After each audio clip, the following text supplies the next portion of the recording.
Hi everyone, I'll show how you can install Ubuntu 26.04 on a separate disk without using a USB drive while keeping your existing data. Installing Ubuntu on another disk is great if you want to keep things separate from Windows.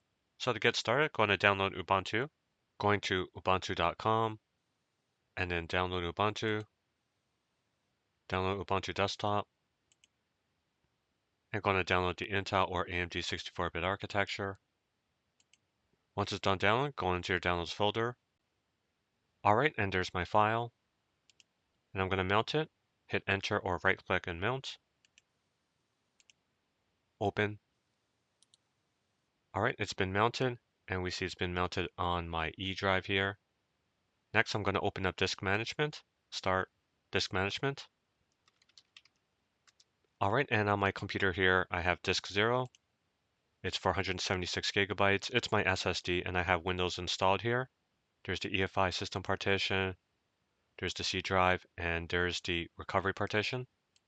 Next is my 224 gigabyte NVMe drive. It's just a data drive for me, so I just have some data on it.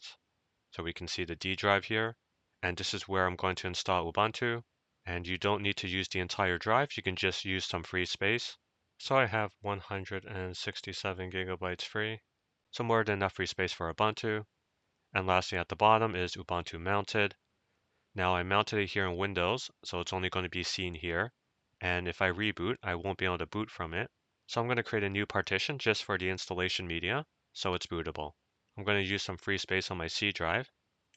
Right click, shrink volume. And the size of the installation media, it's 6.07 gigabytes. So I'll do 7 gigabytes, 7000, shrink. All right, and there's my unallocated space. I'm going to select it, right click, new simple volume. Next, next, next. And the file system, set the file system to FAT32. If you set it to NTFS, it will not work. And then the volume label, I'll label it as ISO. Next, finish. All right, we see my new F drive. And I'm going to go back into Explorer, copy everything from the E drive, go into my new F drive, and paste.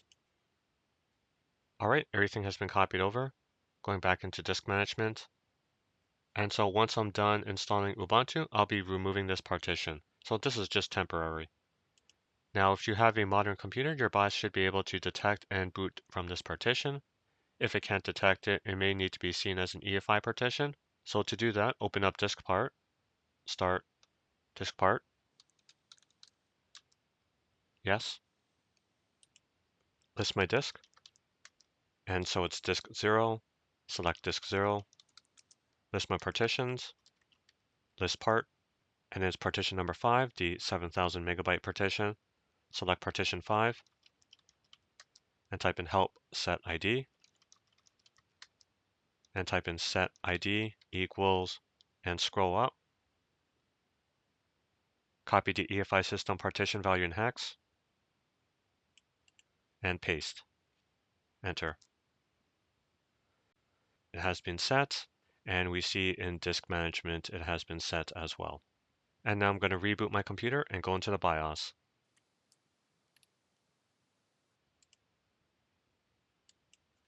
In your BIOS, ensure that Secure Boot is disabled, and if you have Fast Boot, disable it as well.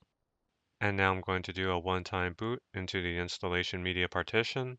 It's labeled as UEFI OS, and how I can confirm that, go back into Windows, open up a command prompt as administrator, type in bcdedit space / enum space firmware.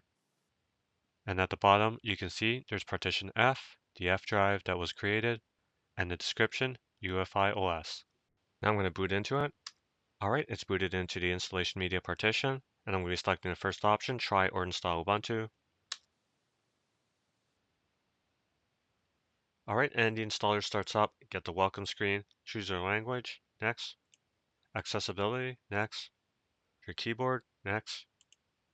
Here to select your internet connection. So if you're using wired, or if you're going to connect to a Wi-Fi network, select your Wi-Fi network, connect, and then put in the password. Or if you're using a hidden Wi-Fi network, put in the SSID for it. connect, put in a password for it, and then hit connect, and then next, install Ubuntu, next. I'll be doing interactive installation, next. I'll be doing the default. You can always add in packages afterwards, next. I'll be installing third-party software for graphics and Wi-Fi hardware, including but not limited to NVIDIA drivers and similar, and I'll be downloading and installing support for additional media formats. Next. Now here I'll be installing Ubuntu alongside the Windows Boot Manager. Next.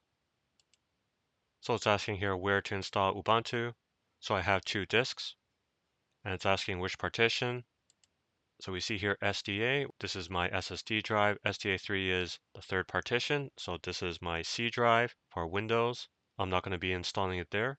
I'm going to be installing it on my NVMe drive, and so I'm going to be selecting the partition here, which is my D drive that was seen in Windows. I'm going to be shrinking it, and then I can use the slider to set the amount of space, or I can just put it in manually. So I'll do 100 gigs that I want to set aside for Ubuntu, and then next.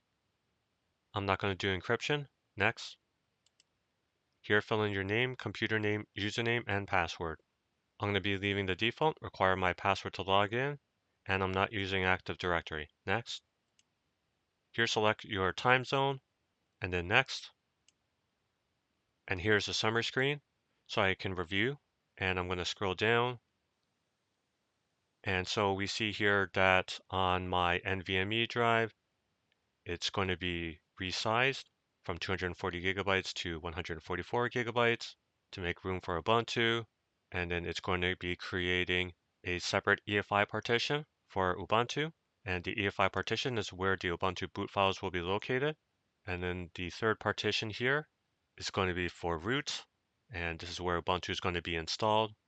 And so everything is going to be on my NVMe drive, completely separate from Windows. And then hit install. And you can go to the bottom right, select the icon, and you can see the current status, and you can select it again to get out of it. And so this will take a little bit of time to install. All right, Ubuntu 26.04 is installed and ready to use. Restart to complete the installation or continue testing. Now when I restart, it should start Ubuntu, but to confirm, I'm going to go into the BIOS to verify the boot order. Restart now. All right, in my boot order here, boot option number 1 is the Windows Boot Manager. Second is the UEFI OS. And third is Ubuntu. So I'm going to change that. So it's boot option number 1. And save changes and exit. All right, the grub bootloader comes up and I got Ubuntu. And at the bottom here, there's the Windows Boot Manager. So it's found Windows. So that's good. And so I'm going to go into Ubuntu. Log in. Put in my password. All right, and I'm in Ubuntu. I'm going to go through the welcome screen here. Next, next, next, next, finish. And I'm going to reboot to ensure I can get back into Windows.